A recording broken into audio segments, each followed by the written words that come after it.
Hey folks!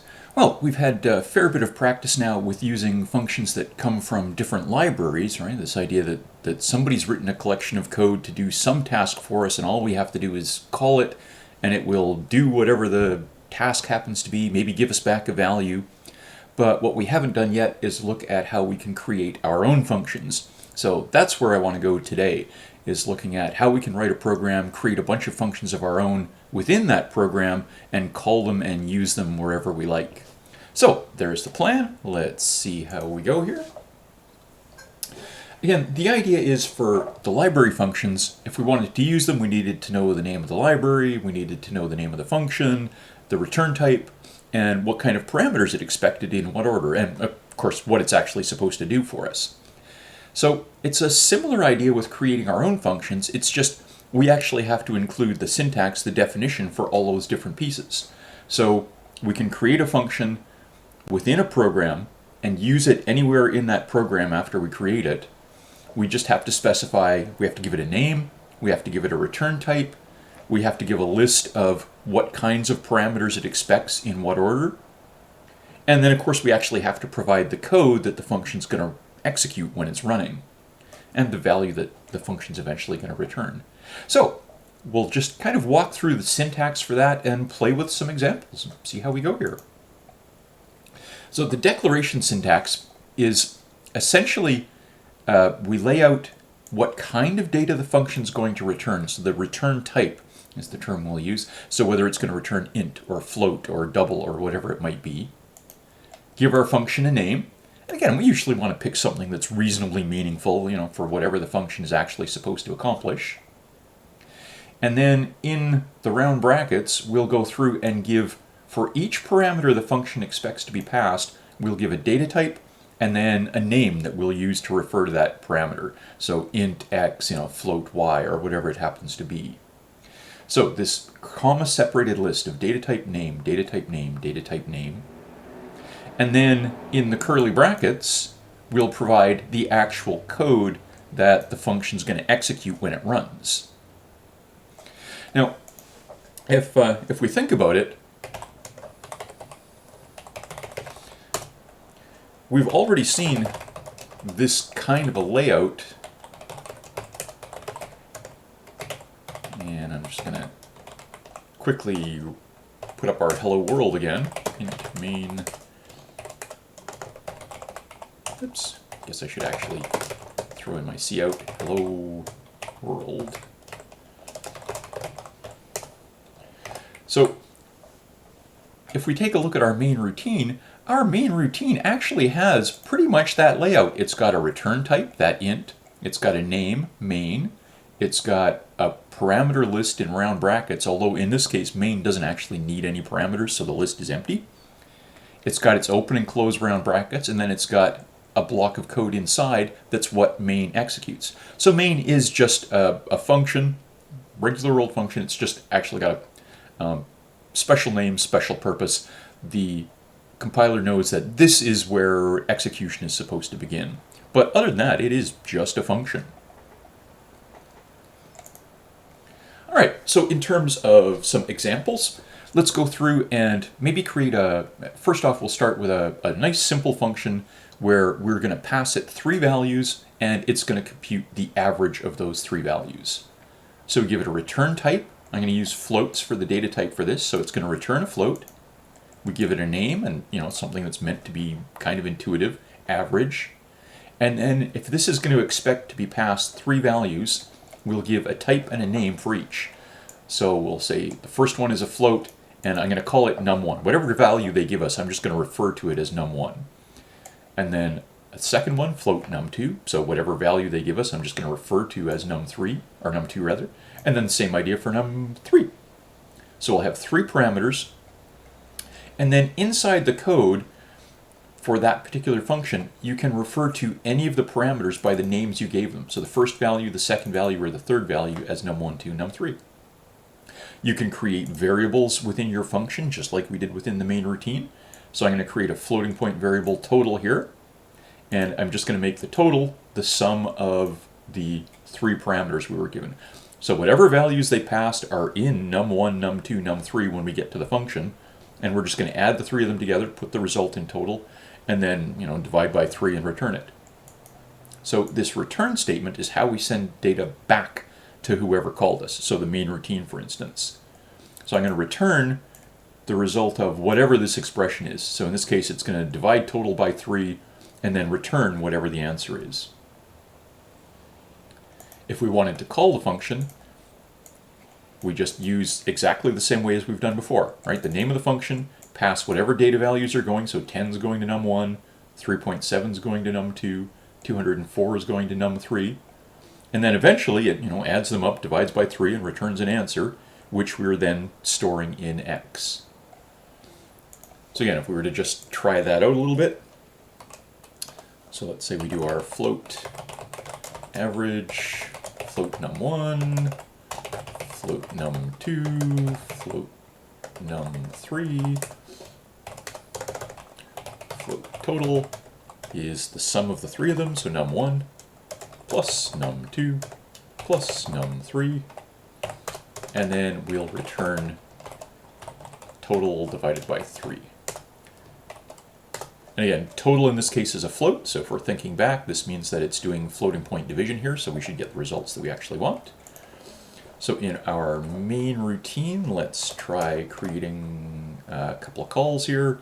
So let's have a float for our answer, and we'll say our answer is equal to, and let's call average of, I don't know, 1, 2, 3. And we'll just spit out the answer here.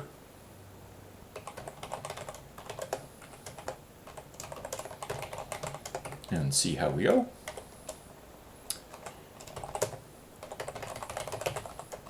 I'm going to turn on all my various warnings here. And I want to store this in, let's call it an example for our executable. What have I done here? The address of float will always evaluate as true. Oh, looks like I messed up a call somewhere. My answer is the average. Oh, I wonder if average is already a built-in name here. So we've got.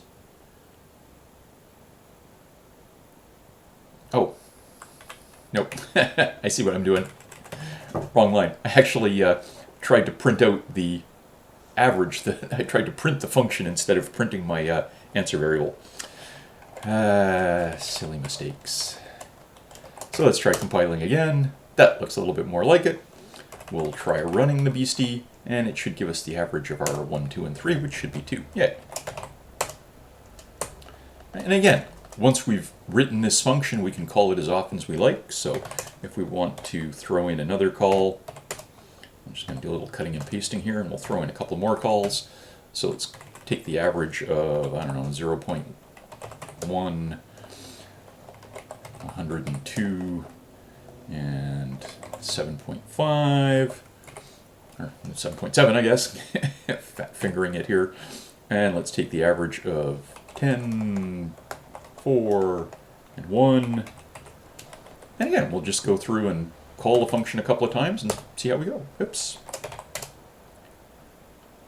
Oh, I didn't recompile, and let's recompile and rerun it.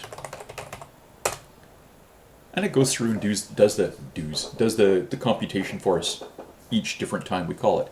So again, what's taking place there is each time we call the function, it's passing the new values to be used as num1, num2, and num3, right? So the first time 1 is in num1, 2 is in num2, 3 is in num3. The second time it's 0.1 in num1, 102 in num2, and 7.7 in num3. And it just goes on like this, right? Each time we call the function, it's like a brand new run of the function, and we're giving it new data to run on. So now we can go through and create these beasties, and they can be as simple or as complex as they like, right? We can get them to return values. All right. So the parameters is pretty much running through the ideas that I was saying there, is that each of the different values that we pass gets stored in the appropriate function parameter.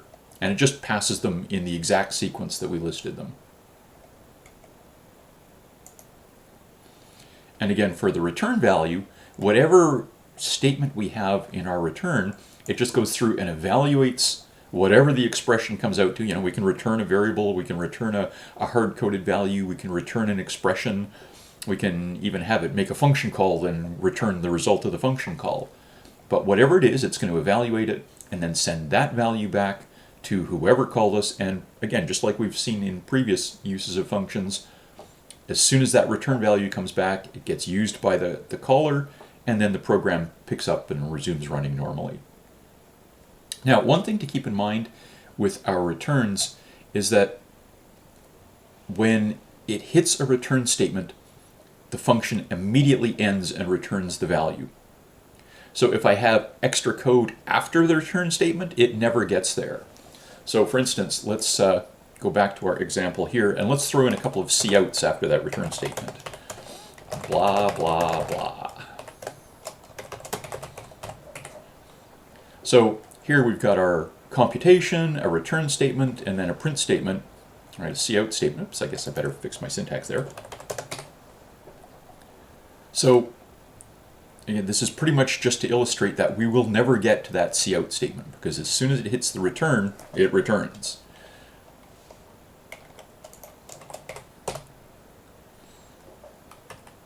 And so if we try running the beastie again, you see we get the three averages. That cout statement, the blah blah blah, never executes. So that's something to keep in mind. If you have code that's after a return statement, you'll never get to it. All right, and again, this is pretty much going through the same sort of idea as we just did. Once you write a function, you can call it as often as you like, and each new run uses the new parameter values for that run of the function. All right, so in this case, we've got our main routine is creating a function to, what's this one doing? Oh, this is just subtracting 1 from whatever value is passed to it and returning that. So returning a value -1. So we're just going through and making several different calls to it, right? The first call, we're passing it the value of A, and it's going to give us back A -1. Second call, we're passing it the value of B, it's going to give us back B -1. Third call, we're giving it the value of C, it's going to give back the current value of C -1. And we just cycle on through.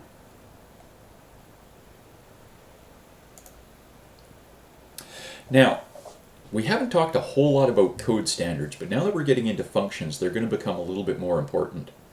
So we want to make sure that we're not just producing code that achieves the functionality that we want, but we also want to make sure that we're creating code that is of reasonably high quality, so that later on, if we come back to try and read it and understand it and change it or fix it if there's a bug in it, we can actually look at it and understand what's going on. And so to do this, we're going to focus on producing code that's easily maintainable and easily readable. And this is where our code standards come in. These are not rules about the syntax of the language, they're rules about the styles, the habits that we're going to try and follow when we're writing our code. And so there's quite a list of code standards posted on the lab page for the course, but I just want to touch on a few of the key ones here that are kind of relevant so far. We want to use meaningful names for all of the things that have names. If we've got a function, we want to try and give it a name that reflects what that function is supposed to do. So if I'm reading a program and I see a function call that's compute sum and then a bunch of parameters, I've got a pretty good idea of what that's likely to do, at least a general idea. Or if I see something that says display a circle, again, it gives me an idea of what that function call is likely to do. If I see a function name that's just AA or something like that, then it's pretty tough to guess what it might actually be accomplishing. And the same thing for variables and constants. If you're naming your variables A, B, C, D, E, AA, BB, CC, or something like that, then it's very difficult to read expressions and formulas and guess what on earth those individual variables are for. Whereas if I give them names like radius or tax rate or whatever it might be, something a little bit meaningful, something that gives you an idea of what its content actually represents, then it makes it a lot easier to read the code. In terms of the look of the code, there's a couple of things I want to introduce now. I want to introduce the idea of indentation that I've been trying to stick to when I write the code, and I've actually noticed a lot of people in doing the labs and things have picked up on that. We're going to try and lay the code out in a way that makes it easy to follow which pieces of code are inside which other elements. And so if we take a look at the example that we were just playing with here, you'll notice that everything that's in sort of the global scope of my program, the hash includes the using, the names of the functions, the names of the main routine, the brackets that open and close the functions are all lined up on that extreme left edge of our display. And then everything that's actually inside a function is indented and lined up 3 spaces in, or 4 spaces in. I don't mind too much if it's 3 or 4, as long as you're consistent. But this means that when I look at my code, I can just visually see that, oh, this stuff is inside average. Oh, this stuff is all inside main. And as we go through, we're going to introduce more kind of layers of construct. And so we're going to have things that are inside things that are inside things that are inside things. And we're going to use indentation to make that visually clear, so I can see which things are in which other things and where these things begin and end. So I am going to use indentation for that.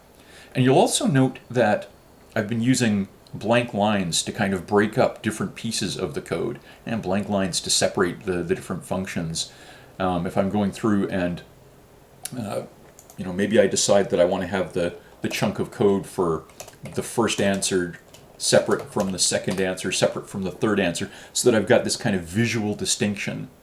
And so the use of white space, of blank lines, of indentation is a pretty common way to make the code easier to look at and easier to read.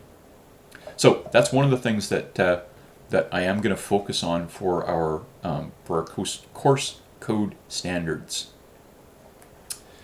Let's see, the other thing that I wanted to get into that we haven't talked about too much yet is the use of comments. So the idea with comments is that when we're creating a program, we want to make sure that there's enough explanation in it so that either another programmer or even ourselves, 6 months from now or a year from now, can go through and read our code and understand what's going on. And so the kinds of things that I'm going to get you to do are to put in things like at the start of our program, we'll throw in maybe a short blurb that's got the author's name, who wrote this program.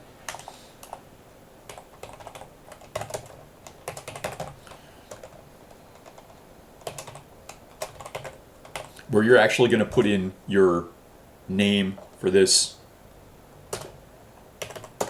maybe a short description of what the program does from the user perspective. This program computes and displays the averages for 3 sets of 3 numbers. Again, it doesn't go into details about, using cins and couts and libraries and whatever else is going on. All it's doing is, from a user perspective, what does this program do for us? And then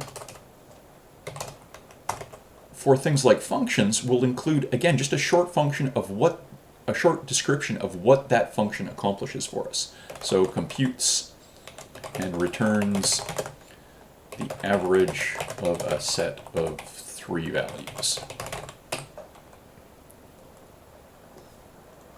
Or maybe, let's say, of its 3 parameters.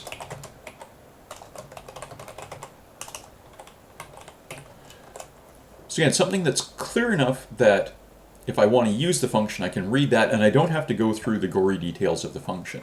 Now, obviously, there's not a lot in the way of gory details for this function, but our functions are going to get larger and more complex as we go. So you want an intuitive explanation of what that function accomplishes for you.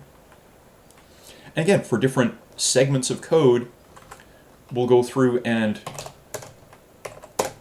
provide descriptions of what the different variables are for.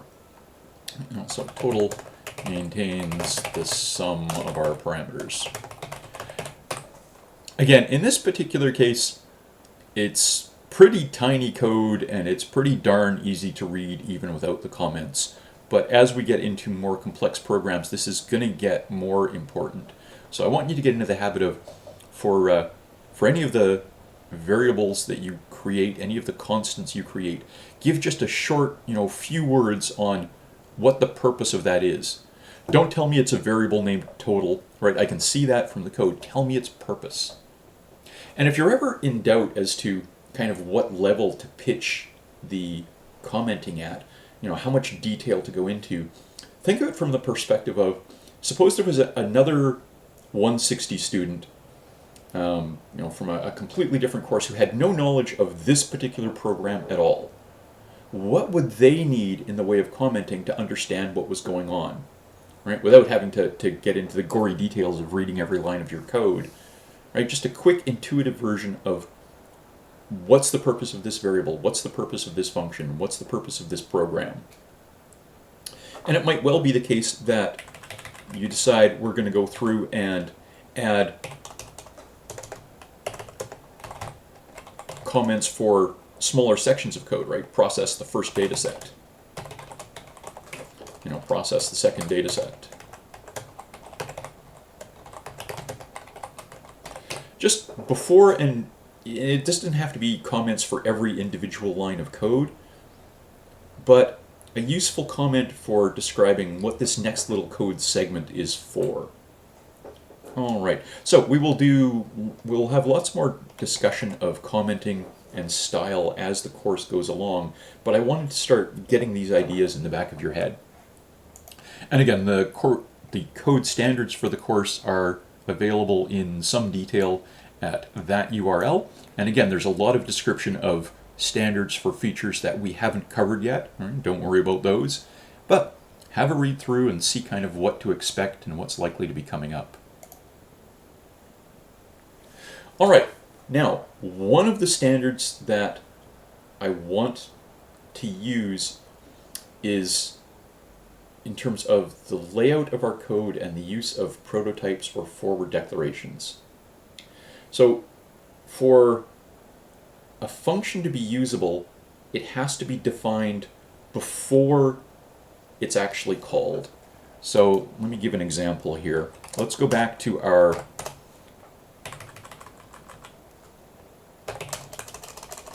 average example. Suppose we put our main routine first, and then the description of the function. So what's going to happen is the compiler is going to be reading through here. It sees this call to average, but at this point in the program, right, it's been reading from the top down. At this point in the program, it has no idea that a function named average even exists because you haven't defined it yet. So if you go through and try and compile it, it's going to yell at me and say average isn't declared. So we have to declare our functions, give the full definition or give the definitions for them before the first place in the program where they get called. So that's, again, pretty trivial when we've only got a tiny program with a couple of functions in it. But as our programs get larger and larger and larger, and as we wind up with more and more and more functions that are calling each other, it gets tricky to arrange them so that you've always ensured that you've declared the right functions before the ones that use them. In fact, if there's scenarios where function A can call function B, and function B can also call function A, in which case it's impossible to list them in an order so that they're always declared before they get called. So we need an extra tool, an extra trick.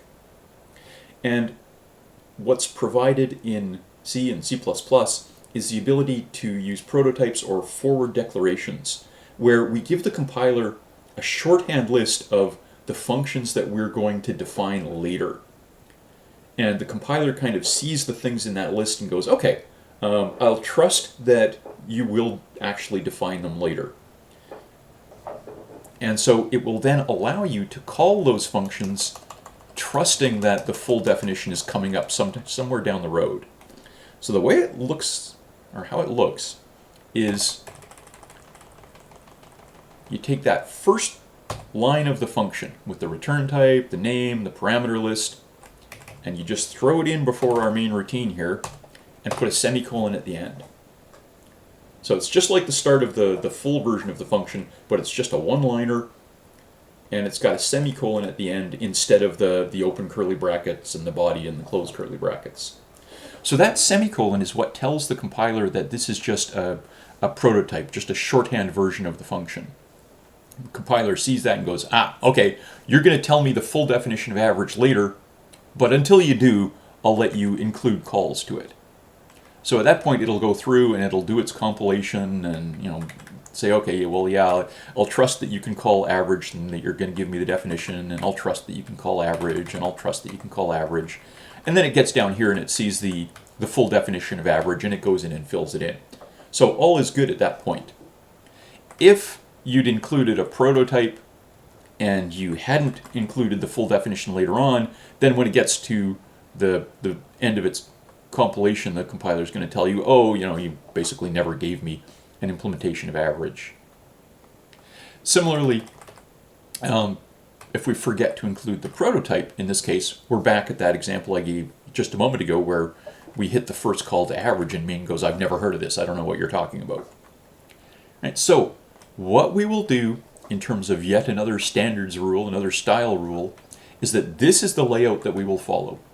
At the top of the program, right after our hash includes and whatnot, we'll have the shorthand versions of each of the functions that we're going to define in the program. So the prototypes, these profiles for each of the functions that we're going to create, and then we'll have the main routine, and after the end of the main routine, we'll have the full versions of all of those functions. And again, the full versions don't have that semicolon at the end of the profile, right? They actually give the full body of the beasties. The prototypes end with that semicolon. So that's something to keep in mind, and I'll kind of go through this idea a few more times as we're doing different examples.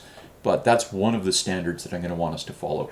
And having that list of profiles at the top, or prototypes at the top, means that we don't have to worry about what order we put them in. We're just giving the compiler a list. Later I'm going to give you definitions of this and this and this and this and this, and then you can use them anywhere you want, in any functions you want in the rest of the program. You can put the implementations in any order you like. They don't have to match the order you put the prototypes in, right? So that we no longer have to worry about kind of orchestrating what order everything appears in. We just give the list at the top and give the full versions at the bottom. All right. So again, this is pretty much the same idea as I just went through, but with a different program. So we've got a program that's going to go through and get values in miles and convert them to kilometers. So we've got a function that's going to do the conversion. So the function is going to take the distance in miles as a parameter, and it's going to return the distance in kilometers. So here we're giving the prototype for it, the shorthand version. It's going to return a float. It's called miles to kilometers. It takes a float for the miles as a parameter, and again, we end it with that semicolon indicating we're going to give the full version later. In our main routine, right, we get whatever the distance is in miles, and here I'm just sticking it straight in a variable, and then I'm calling my function, passing it the variable.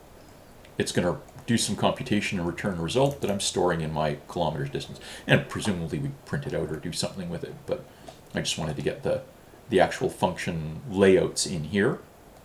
So then the full version, right, this looks just like the one up top. We've got the return type, the name, the parameter list, no semicolon this time because it's the full version, and then the body, right? We'll have a constant for the conversion factor between miles and kilometers. We'll do our computation, right? Multiply the number of miles by our conversion factor, store it and return it, and it'll go back to our main routine. But again, this is the prototyping style that we're going to use. Now, we haven't really talked about functions that don't take parameters. The main routine is that we've been using is one example of this, but functions don't necessarily have to expect parameters, right? We can have a function that just does something and returns a value, or just does something. So in this case, we've got a function that's going to get a number from the user and return it. So it doesn't actually need to be passed any parameters in this case. So if you see an empty parameter list, it just means that that function does not expect to be passed any parameters. And in this case, it's going to do a printf to say, enter a number, have a variable, do a scanf to read it in, and then return whatever that value is. And then the call would just look like, the name of the function, the parameter list, which in this case is just empty brackets because we're not passing any values to it. And it's returning a value that we're storing as normal. So that's entirely acceptable. The flip side to that is a function with no return value. So this is a function that does things. Usually it involves either manipulating some other data that's available externally, or it winds up doing, let's say, some output for the user. So a function that does not return a value, it just does stuff for us. So in this case, we've got a welcome function that's just going to print, hello, welcome to my great program, and it prints the instructions for the program. So it's just a whole bunch of printfs, basically. So maybe we pass it some parameters that are supposed to appear in the output that this function generates, but it's not going to return a value. It's just going to do a bunch of printfs and end. So if we look at the body, we see it, we've got our usual layout. It does a bunch of printfs. There's no return statement because it doesn't return a value. It just simply ends. So when it hits that closing bracket, it's basically like going back without needing to return a value.